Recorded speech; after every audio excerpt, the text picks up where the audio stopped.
Hi, ஈஸியாக எப்படி mutton biryani செய்யலான்னு பார்க்கலாம். ஃபஸ்ட்டு ஸ்டவ் ஆன் பண்ணி குக்கர் அடுப்பில் வச்சுட்டு கொஞ்சம் எண்ணெய் கூடவே நெய் ஊற்றிக்கலாம். நான் நெய் ஊற்றினா தான் அடியில் ஒட்டாமல் இருக்கும். இது கொஞ்சம் சூடு ஏறட்டும்.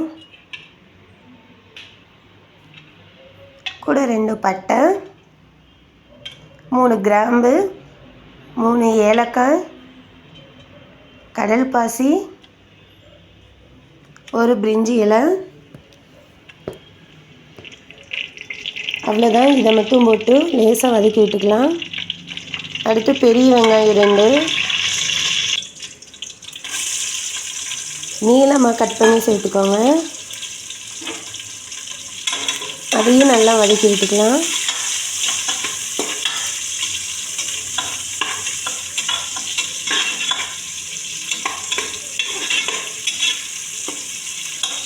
அடுத்து 2 தக்காளி எடுத்து சின்ன சின்னதாக கட் பண்ணி வச்சுக்கோங்க. அதையும் சேர்த்துக்கலாம்.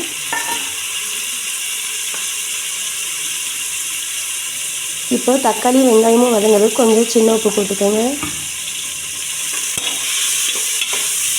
நல்லா வதக்கி விடுங்க. இப்போ கொஞ்சம் புதினா, மல்லி, கருவேப்பிலை 3மே எடுத்து வச்சுட்டு அந்த 3ஐயும் போட்டுக்கலாம்.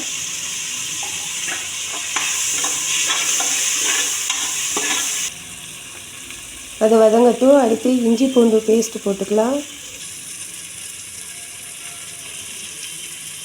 இதுவும் பச்சை வாசனை போகிற அளவுக்கு வதக்கிக்கலாம். அடுத்து கழுவி வச்சுருக்க மட்டன் எடுத்து போட்டுக்கலாம்.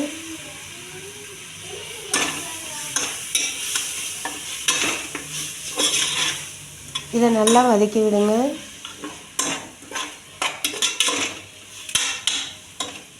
இது கூட கொஞ்சமாக தயிர் ஊற்றிக்கலாம்.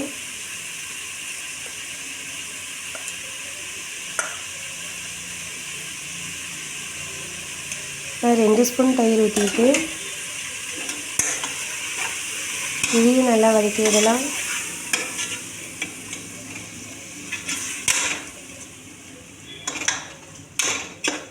அடுத்து பிரியாணி மசாலா.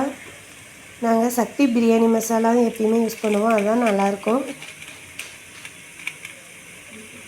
உங்கள் காரத்துக்கு தேவையான அளவு போட்டுக்கோங்க.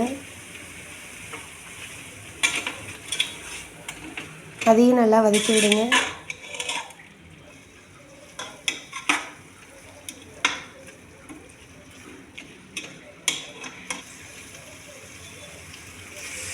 தண்ணி உங்களுக்கு தேவையான அளவு ஊற்றுங்க. நாங்கள் 3 டம்ளர் அரிசி எடுத்திருக்கோம். அதனால் 6 டம்ளர் தண்ணி ஊற்றிருக்கேன்.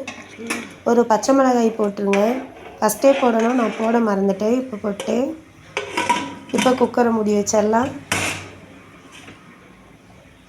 விசில் மாட்டி விட்டுருங்க. 4 விசில் வரட்டும். விசில் வர விட்டு ஓப்பன் பண்ணி பார்க்கலாம். இப்போ தண்ணி நல்லா கொதிச்சிருச்சு. பிரியாணி அரிசி போட்டுக்கலாம்.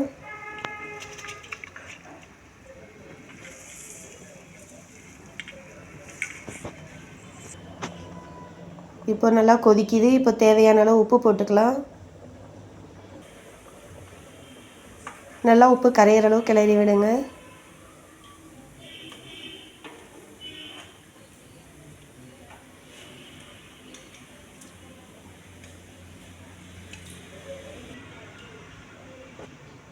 இதில் கொஞ்சம் புதினா, கொஞ்சம் மல்லி இலை, அரை எலுமிச்சைப்பழம் பிழிஞ்சு விட்டுக்கோங்க. அப்போ தான் பிரியாணி ஒன்றோட ஒன்று ஒட்டாமல் வரும். லாஸ்ட்டாக கொஞ்சம் நெய் ஊற்றிக்கலாம்.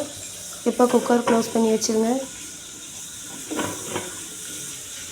2 விசில் வரட்டும். விசில் வந்து ஆஃப் ஆக விட்டு பார்க்கலாம்.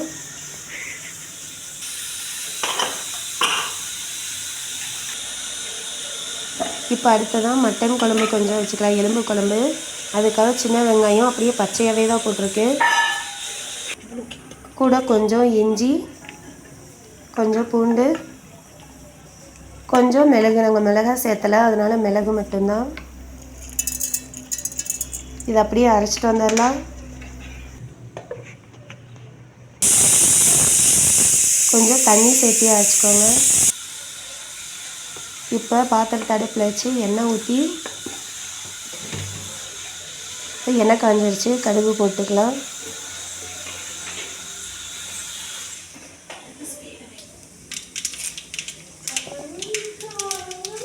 கொஞ்சம் சோம்பு, கொஞ்சம் கருவேப்பிலை போட்டுக்கலாம். இப்போ நம்ம அரைச்சி வச்ச பேஸ்ட் ஊற்றிக்கலாம். கொஞ்சம் பச்சை வாசனை போகிற அளவுக்கு எண்ணெயிலேயே வதங்கட்டும். சக்தி மட்டன் மசாலா தான் போடுறோம், அது உங்களுக்கு தேவையான அளவு போட்டுக்கோங்க. கொஞ்சமாக இதில் மஞ்சள்தூள் ஆட் பண்ணிக்கலாம்.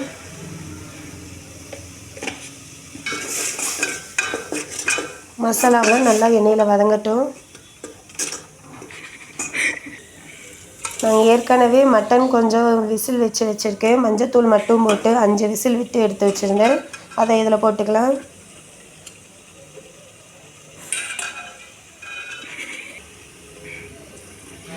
மட்டன் வேக வச்ச தண்ணியவே இதில் சேர்த்துக்கலாம். கொஞ்சமாக உப்பு,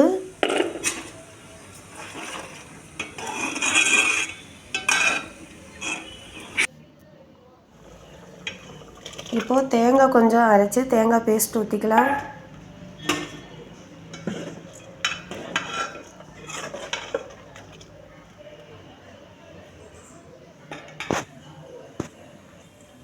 நம்ம மசாலா அரைச்சி ஊற்றாதனால வெங்காயம் இஞ்சி பூண்டு மட்டும்தான் அரைச்சிருக்கோம்.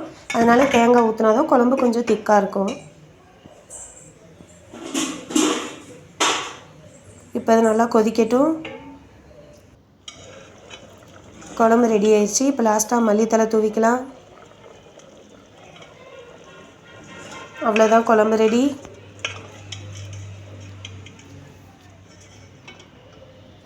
இப்போ பிரியாணி எடுத்து பார்த்துடலாம். பிரியாணி சூப்பராக ரெடி ஆயிடுச்சு. பாருங்கள் எவ்வளோ அழகாக இருக்குன்னு.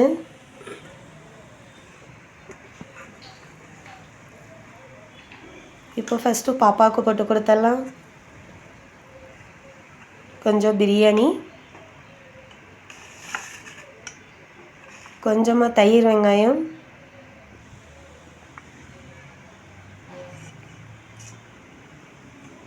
அடுத்ததாக நம்ம வச்சோம் இல்லையா மட்டன் குழம்பு, அது கொஞ்சம் ஊற்றிக்கலாம். அவ்வளோதான், பிரியாணி ரெடி. வாங்க சாப்பிட்லாம். அடுத்த வீடியோவில் பார்க்கலாம். பாய்.